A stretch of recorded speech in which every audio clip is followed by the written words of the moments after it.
Hello, this is IE Radio News. First, here are the headlines. One person has been killed in cattle-related incident in Urur County of Jonglei State over the weekend. Displaced civilians from recent conflict in Lair County of Unity State say they have witnessed disturbing cases of human rights abuses by armed men. And the acting chief of staff of the SPLAIO has cautioned soldiers against loyalty to any party as the unification of forces nears. These stories and more coming to you in this news bulletin with me, Helen Samuel. Now the news in detail. One person has been killed in cattle-related incident in Urur County of Jonglei State over the weekend. This is according to a community leader who is also a former commissioner of Urur County, Tang Chatim. He says the incident occurred on Sunday morning. Chatim pointed out that the attackers reportedly drove away more than 50 heads of cattle. He spoke to iRadio in an exclusive interview this morning. There is something happened, and there is the ambush attack. Attackers came and attacked the area called Jet, and the cattle have been raiding, and one person have been killed. And all these people, they took cattle and they try to follow them, and they failed to get to recover them back to the rural county. So this is the situation in rural county now. Over the past years, Jonglei State has experienced endless waves of communal violence among 4 communities there. The violence is frequently characterized by road ambushes, cattle raids, child abductions, and other forms of revenge-inducing crimes. Early last year, Vice President James Wani Iga initiated a people-to-people peace conference in the Greater Jonglei region to address the root causes of the communal violence. The conference held in Jonglei and Greater Pibor resolved to end the cycle of violence related to cattle raids, revenge attacks, and child abductions. However, such incidents have continued to occur. Displaced civilians from recent conflict in Lair County of Unity State say they have witnessed disturbing cases of human rights abuses by armed men. Last week, armed men suspected to have come from the neighboring areas reportedly attacked Lair, burnt villages, looted properties, and displaced thousands in several villages. The conflict, which started as an SPLAIO factional fighting in Mirmir, reportedly took another dimension as armed youth took advantage of the situation to raid and loot. On Sunday, the commissioner of Lair County said at least 13,000 households have been displaced to Lair Town and Mom Training Center. The conflict survivors who spoke to iRadio from different remote locations recounted appalling atrocities, including killings, rape, and the burning of invalids inside shelters. What has happened yesterday is very serious rape. I saw 15 girls was raped and 7 women was raped. They come and burn the houses and they kill many people and they burn the grandma and grandfather in the house. They shooting many people. Although you are blind, deaf, vulnerable, they kill you.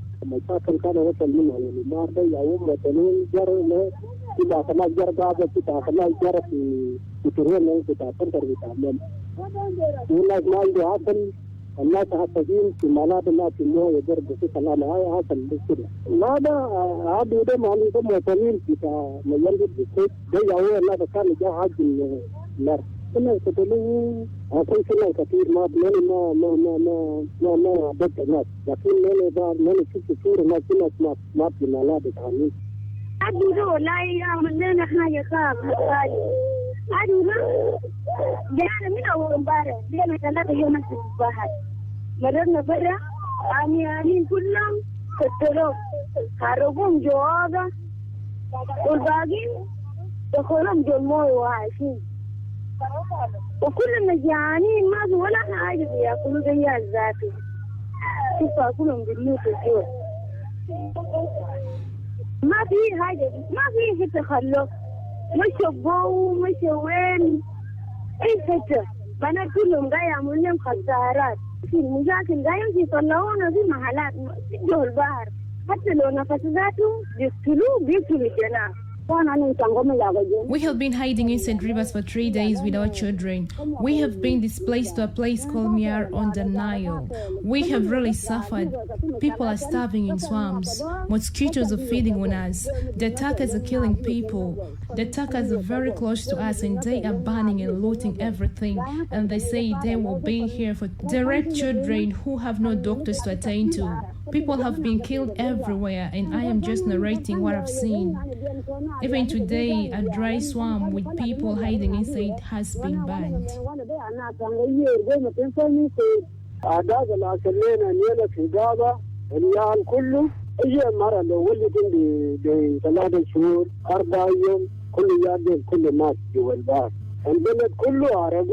اليوم هذا في مال صعب شديد عندنا يومين هذا جوا البحر كنا بنسأل العالم يا جماعة اليوم يا نينا في جنوب السودان ولا نينا في برا جنوب السودان هذا نسأل العالم يا جماعة ليه قاعدين يقتلون زي كده. Last week, the SSPDF spokesperson called on the ceasefire monitoring body, CITISAM-VM, to investigate the latest flare-up of hostilities in and around Mirmir Payam of Unity State. The acting chief of staff of the SPLA-IO has cautioned soldiers against loyalty to any party as the unification of forces nears. Lieutenant General Gabriel Duop-Lam believes this will pave way for professionalizing the army and the other organized forces. More than 50,000 forces are expected to graduate from various training and cantonment sites across the country. Yara Jack files this report. According to the revitalized peace agreements, forces shall be trained together to ensure coherence and harmony. On the completion of training, the unified forces shall be redeployed at different levels and sizes, units, formations, and commands. The agreement also stipulates that building of the National Army, Police, National Security Service, and other organized forces shall be completed before the end of the transitional period. By the end of the transitional period, the National Army and other organized forces shall be redeployed throughout the country pursuant to the plan laid down by Strategic Defense and Security Review Boards. The peace accord further states that heads of opposition armed groups shall continue as commanders-in-chief of their forces until the end of the unification process. It obligates the unity government to transform and professionalize the army. Transforming the former SPLA, now SSPDF, into a professional army has been a promise made by several former chiefs of defense forces. But experts say the task has not been easy, considering the rampant corruption by top military leaders and the level of illiteracy among the soldiers. They reported that the army is still loyal to individual politicians and community leaders. In April 2019, South Sudanese called for the need to professionalize the national army. Several reports carried out by UN agencies and humanitarian groups accused the army of misconduct. Some top government officials, including President Salva Kiir and the then Defense Minister Kwal Manyang Jok, publicly stated that some of those who have been committing crimes are members of the National Security, Police, and the SPLA, now called SSPDF. Besides, the new peace accord demands the leaders to train soldiers so that they will be able to conduct themselves properly as they execute their duties. One of the mechanisms tasked with this role is the Strategic Defense and Security Review Boards. The body is responsible for providing a roadmap for the unification of the army and security forces, disarmament, demobilization and reintegration, and the security sector reform process. Lieutenant General Gabriel Duop Lam is the SPLA-IO acting chief of staff. He is encouraging soldiers against paying allegiance to any party, adding that the army should serve the interest of all citizens, regardless of their political colors. Duop was speaking to senior military leaders of the SSPDF, SPLA-IO, and so at the military headquarters in Juba on Friday. We are not going to come together as a police, as a national security, as an army, to be a party army. No, but it is a way, a modality to harmonize, because you need to bring people together. The nature of the agreement is unification of the forces. That's why you need to put people together so that you move the country forward.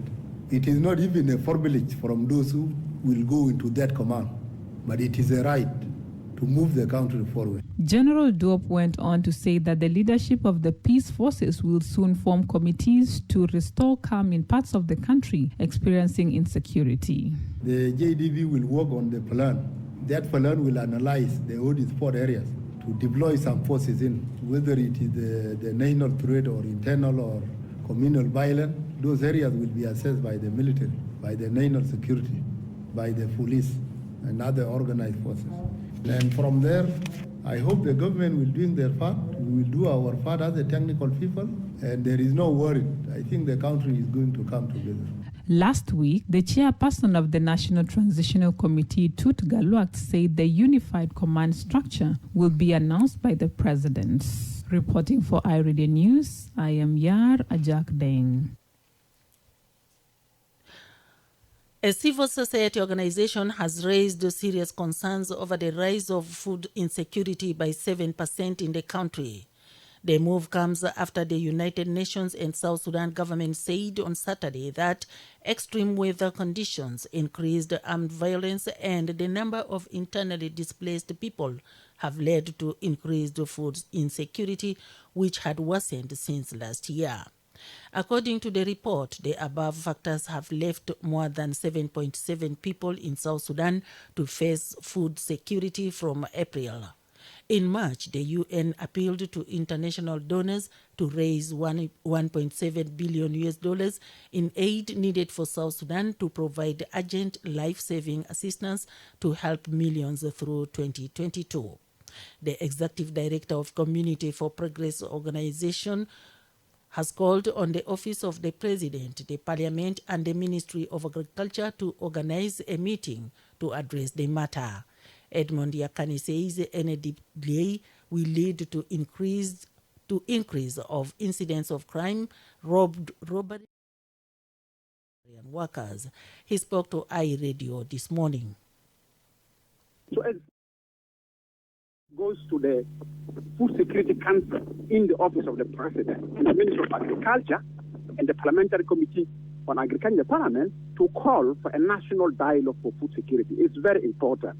It's an issue of urgency, because if they respond, then we're going to see food insecurity leading to increase in incidents of crime, incidents like road robbery or communal violence or attack on humanitarian workers, because people need food because they're facing food insecurity.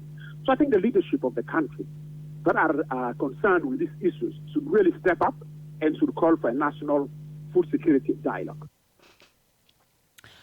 And lastly, before the international news, a contingent of UNMISS peacekeepers have completed the rehabilitation of the road between Akobo County and Pibor administrative area. In a press statement yesterday, UNMISS said the South Korean peacekeepers have renovated the 120 kilometers road to ease movement of goods and people between the two areas.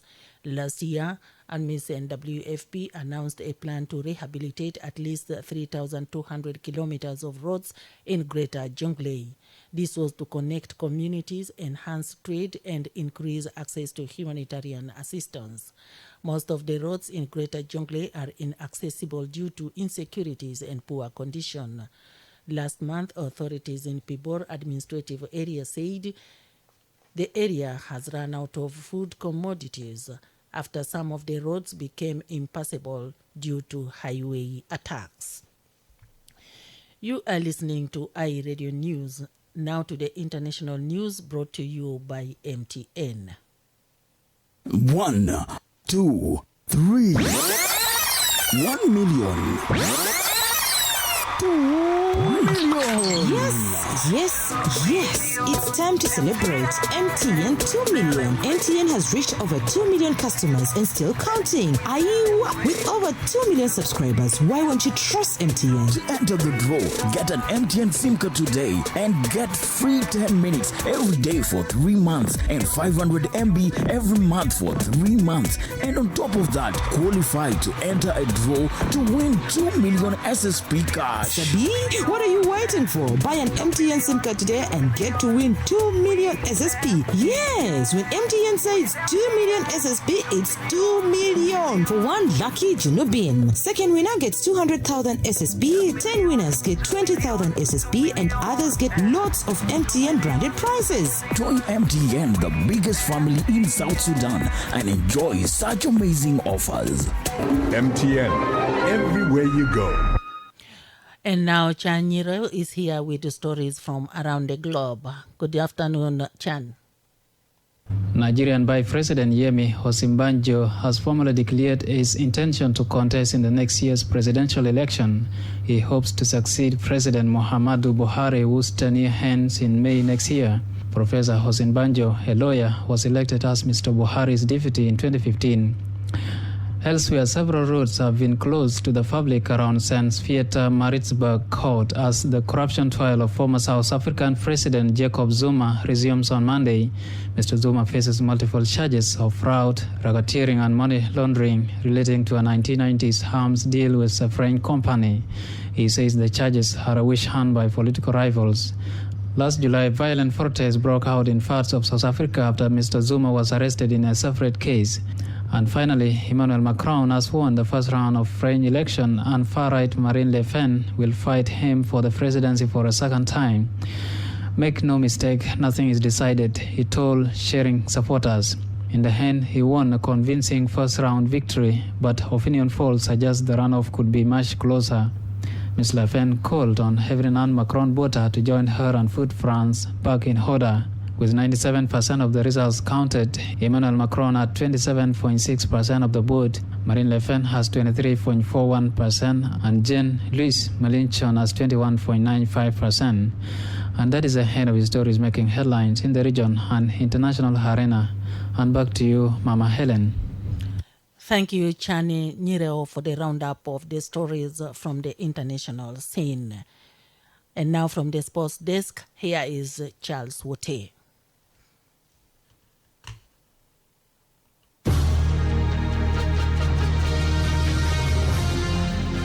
In England, Manchester City's match with Liverpool on Sunday was a ferocious battle on the pitch, but at full time, there was nothing but respect for one another.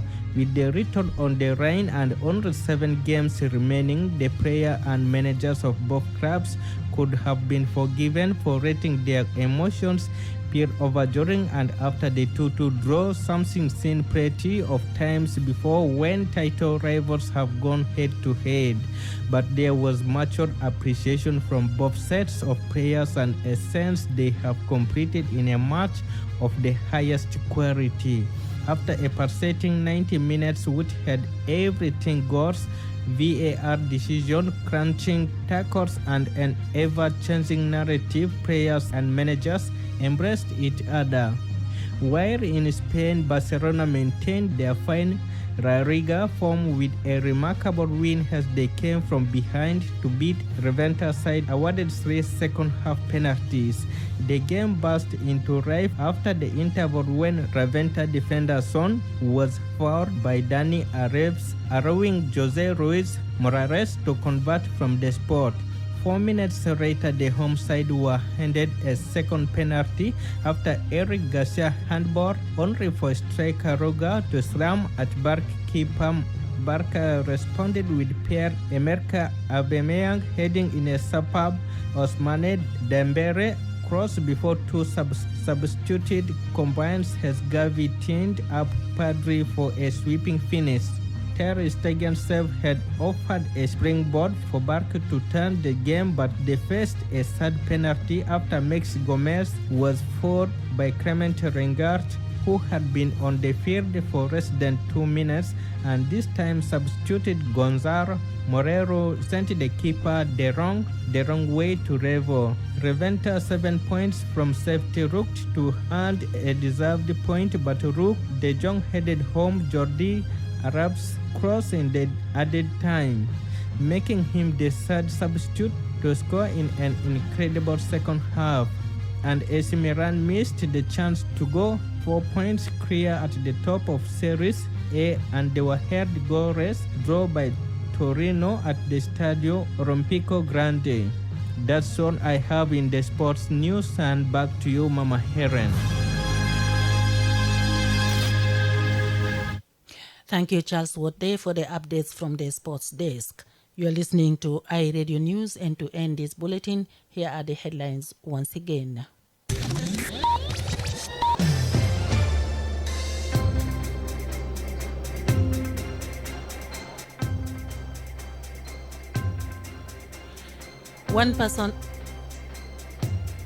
One person has been killed in cattle-related incident in Urur County of Jonglei State. Displaced civilians from recent conflict in Lair County of Unity State say they have witnessed disturbing cases of human rights abuses by armed men. And the acting chief of staff of the SPLA-IO has cautioned soldiers against loyalty to any party as the unification of forces nears.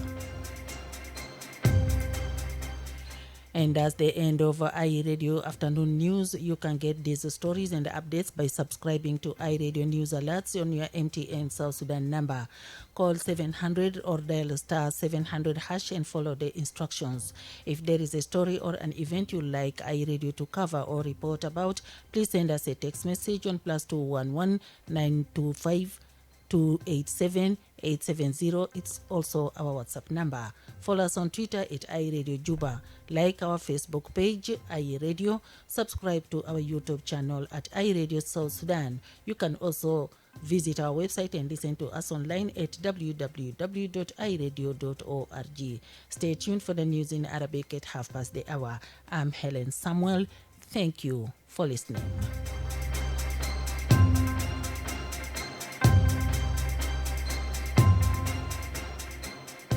1, 2, 3. 1 million. 2 million. Yes. It's time to celebrate MTN 2 million. MTN has reached over 2 million customers and still counting. With over 2 million subscribers, why won't you trust MTN? To enter the draw, get an MTN SIM card today and get free 10 minutes every day for 3 months and 500 MB every month.